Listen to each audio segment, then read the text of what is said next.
Muy bien. No toda ecuación va a ser exacta.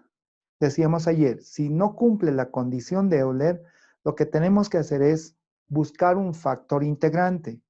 Por lo tanto, una ecuación que no sea exacta, por ejemplo, si P de XY, diferencial de X, más Q de XY por diferencial de Y igual a 0 es no exacta, no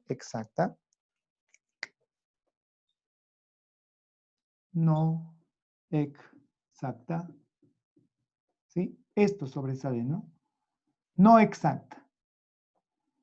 Si es no exacta, se busca un factor integrante. ¿Cuándo es no exacta?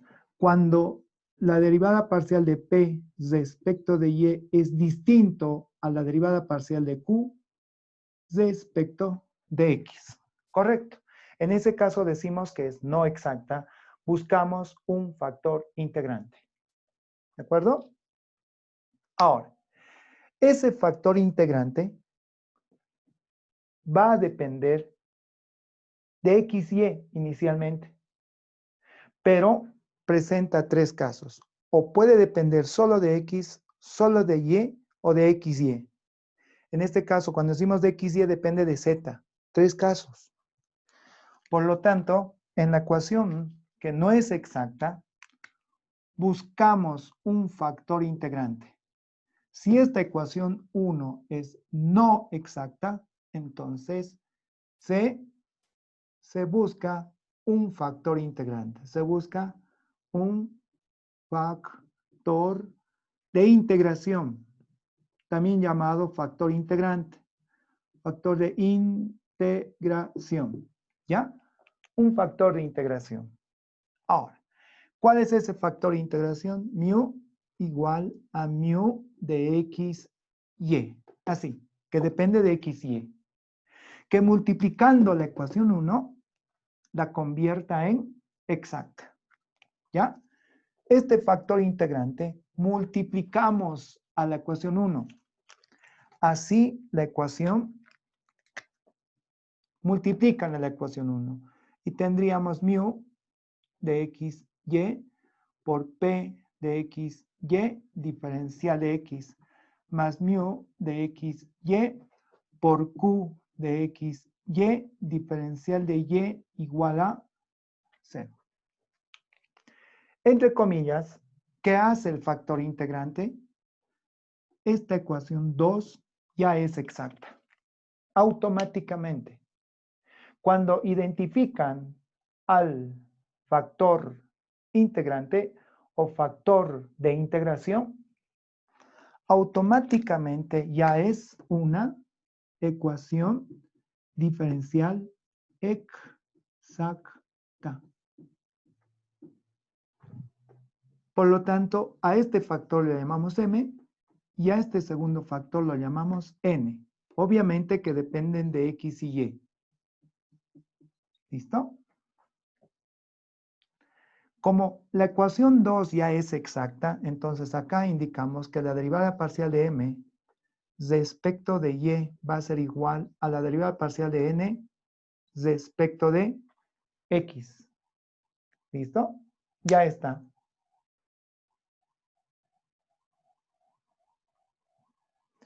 Ahora, mu, les decía, va a presentarse tres casos. Que dependa de x, que dependa de y o que dependa de z.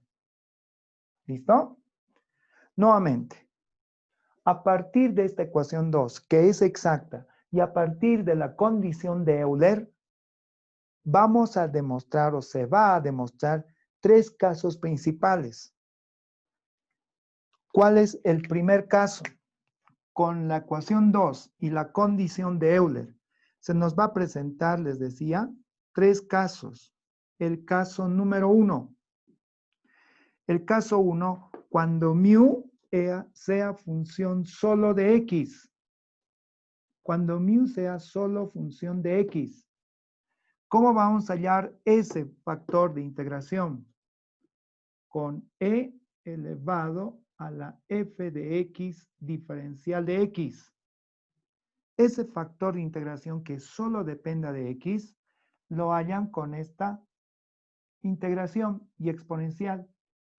Pero reconozcamos acá, por favor, que en este caso f de x resulta f de x sí.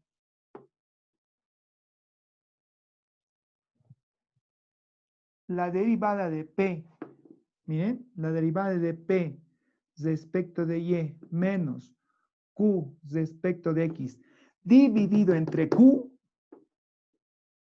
me va a dar una función que solo depende de x. La reemplazamos acá. Integramos e a ese resultado es mu de x.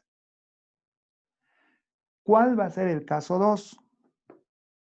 En el caso que no dependa solo de x. Caso 2, cuando mu dependa de y, así, que dependa de y. ¿A qué va a ser igual su factor de integración? ¿Cómo la hallamos? A menos, ahí hay un signo negativo, menos f de y diferencial de y. Ahora, ¿cuándo nos va a dar f de y? A diferencia del primero, f de y va a ser igual a este cociente. Bien, a este cociente. P respecto de y menos q respecto de x, pero esta vez sobre p. Es decir, para definir si depende de x o depende de y, a la diferencia de p respecto de y menos q respecto de x, dividen entre q de la primera ecuación o p. Si al dividir entre q solo queda la variable x, entonces depende de x. Si al dividir entre p solo queda la variable y, es una función de y. Por lo tanto, mu depende de y. ¿Ya? Y finalmente vamos a un caso 3. A un caso 3. A un caso 3. Cuando mu dependa de z. Entonces, ¿qué característica va a tener ese caso 3? Cuando dependa de z. ¿Ya? Cuando dependa de z. Muy bien. Entonces, mu va a ser igual a mu de z. Y la integral es e a la integral de f de z diferencial de z. Pero acá vamos a tomar muy en cuenta qué va a ser igual a f de z. ¿Cómo vamos a hallar f de z? De eso se trata en este momento. F de z, fíjense, va a ser igual otra vez a un cociente. ¿Ya? Otra vez igual a un cociente. En el numerador va a ser la misma diferencia, p respecto de y menos q respecto de x. ¿Ya? A ver, ahora sí. Les decía que en el caso de f de z, acá sí va mejor. Miren, ¿qué va a estar presente arriba? La diferencia, les decía, de p respecto de y menos q respecto de x. Y miren, en los tres casos esa es la diferencia. P respecto de y menos q respecto de x. La diferencia está abajo, miren. Abajo es q, es este polinomio q, por la derivada de z respecto de x, menos p por p es este coeficiente, z respecto de y. Si esta división depende solo de z, entonces diríamos que mu depende de z. Repito otra vez.